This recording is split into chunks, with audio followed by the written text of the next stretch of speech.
Good morning guys, welcome back to my new blog. तो दिन की शुरुआत हुई, बच्चों को नाश्ता पानी करा के लंच बॉक्स दे के स्कूल में भेज दिया एंड सबको स्कूल में और ऑफिस में भेजने के बाद मैं लग गई हूँ सफाई में, क्योंकि उस दिन मेरी सफाई जो है वो पेंडिंग रह गई थी। छोटा बेड मैंने क्लीन कर दिया था जो हॉल में है एंड बेडरूम का बेड मेरा रह गया था।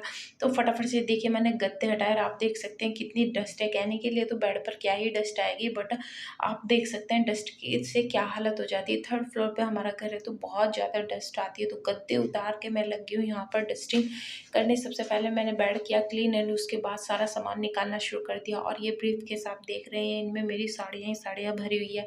तो मैंने ब्रीफ केस निकाल दिए हैं ताकि मैं सारा सामान निकाल कर बेड में भी एक बार अच्छे से डस्ट क्लीन करके और उसमें थोड़ा सा कपूर की गोलियां डाल दूंगी, जिससे ना बेड ख़राब नहीं होता एंड अंदर से जो कपड़े वगैरह लंबे समय तक रहते हैं उन वो भी ख़राब नहीं होते। तो ये डालना बहुत ज़रूरी होता है, इससे कपड़ों की उम्र जो है वो बढ़ जाती है, क्योंकि महंगी चीज़ें होती हैं तो उनकी केयर करना तो बनता है। तो आप देख सकते हैं ये दोनों बैग में मेरी साड़ियों का कलेक्शन है, जो मेरी शादी से अब तक की साड़ियाँ जितनी भी मैंने खरीदी है, मेरे लहंगा वगैरह सब कुछ इनमें भरा हुआ है। तो मैं ये साड़ियाँ भी रख दूँगी जो मैंने हरितालिका तीज पर पहनी थी एंड जो करवा चौथ वगैरह पर यूज़ की थी, वो सारे कपड़े भी मैंने इसमें रख दिए हैं। एंड ये मेरा शादी से अब तक का कलेक्शन है। और ये देखिए यहाँ पर मैं क्लीनिंग करने के बाद डाल देती हूँ इसमें थोड़ी सी कपूर की गोलियाँ एंड सारे बैग अगेन उसमें लगा दूँगी। ये मैं साड़ियाँ हमेशा इसलिए रखती हूँ, इसमें ना तो इसमें ड्राई के बाद कपड़े ख़राब होते हैं और ऐसे कैसे रहते हैं। साथ ही फिर ये भी टेंशन ख़त्म हो जाती है कि इन सूटकेस को कहाँ रखें, तो कपड़ों के साथ ये भी बेड में ही आ जाते हैं। तो सारी चीज़ें मैं दीपावली और होली 2 बार तो मैं ज़रूर साल में इस तरीके की डीप क्लीनिंग करती हूँ।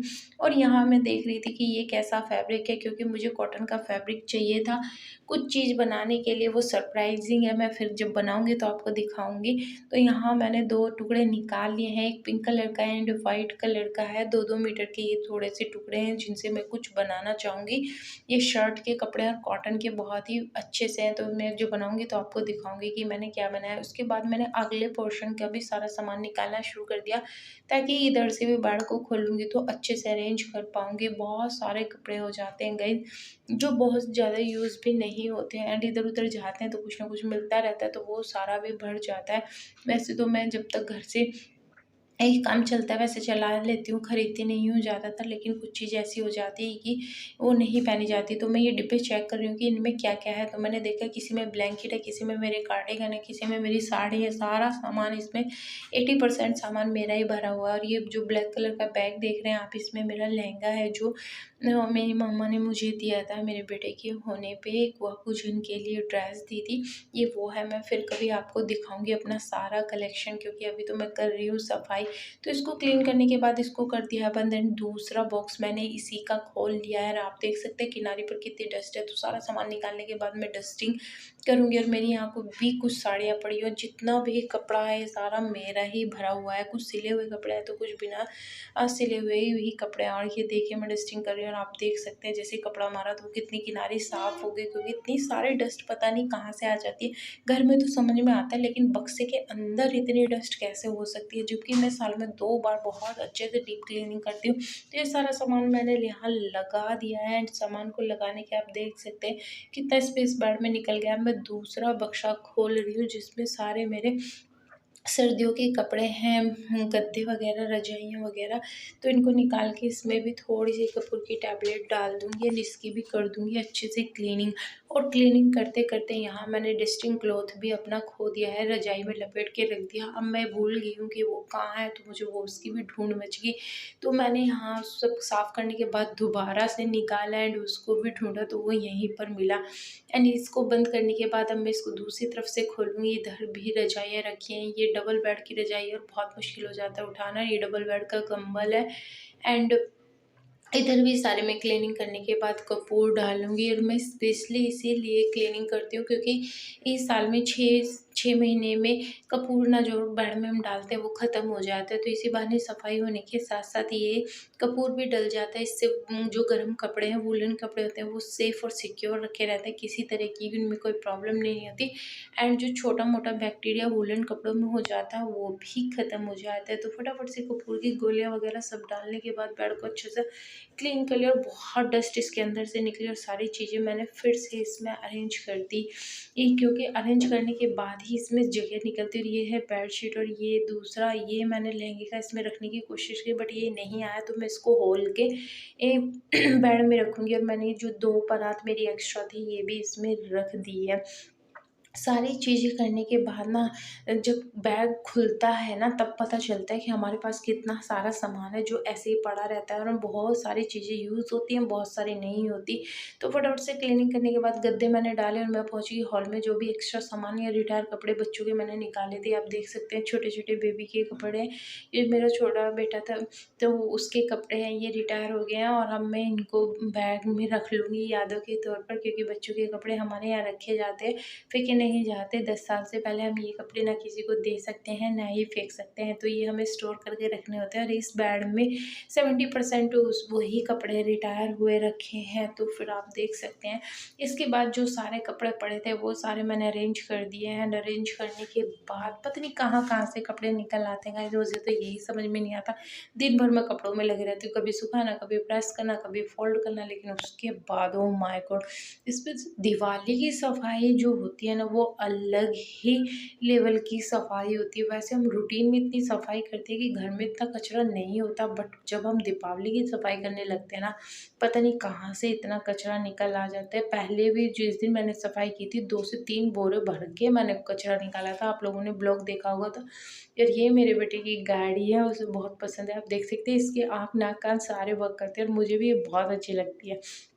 तो बेडशीट वगैरह सब अरेंज करने के बाद मैं पहुंची हॉल में, एंड हॉल की सारी चीज़ें सिंगवाने के इधर-उधर रखने के बाद, अरेंज करने के बाद हॉल की बेडशीट को झाड़ना शुरू कर दिया। और बहुत सारी चीज़ें फिर भी पड़ी रह ही जाती है, पता नहीं कहाँ से छूट जाती है। एंड गाइस, आप में से किस-किस ने सफाई कर ली एंड किस-किस का हाल मेरी तरह हो रखा है?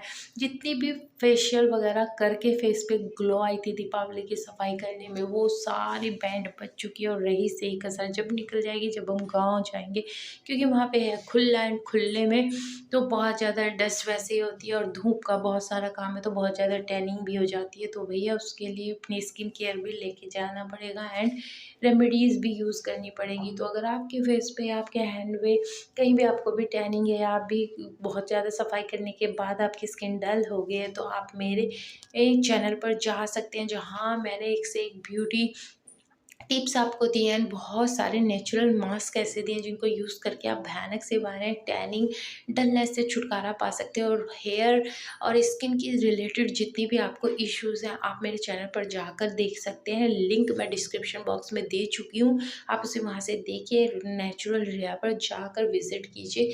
और जिन लोगों को झाया है या पिगमेंटेशन है, वो कितनी भी पुरानी हो, अगर आप मेरी बताई हुई डाइट को फॉलो करेंगे तो आपकी पिगमेंटेशन भी चली जाएगी। क्योंकि जब मेरा बेटा हुआ था तो मेरे को भी बहुत ज़्यादा पिगमेंटेशन हुई थी, और यही सारी चीज़ें ना मैंने यूज़ करके, आप देख सकते हैं मेरे फेस पर कोई पिगमेंटेशन नहीं है, उनसे छुटकारा पाया, तो आप भी पा सकते हैं। एंड मैं सारी क्लीनिंग करने के बाद मैं पहुंची किचन में, क्योंकि आज अभी किचन का कोई भी काम नहीं हुआ था, तो बर्तन वगैरह सब धोने शुरू कर दिए, क्योंकि अब बर्तन धोऊंगी तो ही मेरा कुछ काम ख़त्म हो पाएगा। अगर बर्तन नहीं धुलेंगे तो किचन नहीं साफ़ होगा, और किचन साफ़ नहीं होगा तो घर का बाकी काम नहीं होगा। खैर, किचन का काम हो चुका है, बर्तन धोने के बाद मैं पहुंचती हूँ बेडरूम में, एंड झाड़ू उठा के क्लीनिंग करना शुरू कर देती हूँ। तो फटाफट से एक बार अच्छे से डीप झाड़ू लगा लेती हूँ, ताकि जो मैंने रायता फैलाया था, जो बेड से इधर-उधर से जो भी डस्ट फैली थी, वो सारी अच्छे से निकल सके और मैं पोंछा लगा सकूँ। क्योंकि फाइनली जब तक एक बार झाड़ू ना लगे, पोंछा लगाने में मज़ा नहीं आता। मैं झाड़ू लगा के जाऊँगी नहाने, नहा धोकर मिलती हूँ आपसे। तो यहाँ मैं आ चुकी नहा धोकर, एंड आप देख सकते हैं आज मैंने क्योंकि 2 से ढाई बज गए थे, मुझे बहुत ज़्यादा देर हो गई थी, तो आज मैंने टी-शर्ट पजामा ही कैरी कर लिया। दीपावली की सफाई में सबसे ज़्यादा प्रॉब्लम यही हो रही है कि टाइम इतना ज़्यादा हो जाता है कि सूट पहनने का टाइम ही नहीं मिलता। ज़्यादातर पूरा दिन मेरा टी-शर्ट पजामे में ही निकल जाता है। तो फटाफट से पहले अपनी कर लेती हूँ स्किन केयर, क्योंकि दीपावली का टाइम है, सफाई करने में स्किन बहुत ज़्यादा डैमेज हो चुकी है। तो यहाँ मैं स्किन केयर कर रही हूँ अपनी। पहले मैंने लगाया सीरम, उसके बाद लगाया मॉइस्चराइज़र, देन लगाऊंगी सनस्क्रीन, और अपने हैंड, अपने नेक एरिया पे भी अच्छे से अप्लाई कर लूँगी। उसके बाद थोड़ा सा सिंदूर लगाकर अपने बाल वगैरह सब कोम्ब कर लूँगी। और आज मैं आपको दिखाऊँगी कि कल हम जब मार्केट गए थे बच्चों के पेटीएम से आते हुए, तो हमने क्या-क्या शॉपिंग की, क्योंकि हम गए थे शॉपिंग करने दीपावली की और बहुत ज़्यादा जम के हमने शॉपिंग की। कपड़े ही कपड़े, और कुछ कपड़े तो मैं रख के भूल चुकी हूँ कि मैंने कहाँ रख दिए, और 2 से 3 जोड़ी कपड़े मेरे गाड़ी में ही रह गए हैं। तो वो मैं कल के ब्लॉग में आपसे शेयर करूँगी, जिसमें बच्चों का कुर्ता पजामा था दीपावली सेलिब्रेशन के लिए।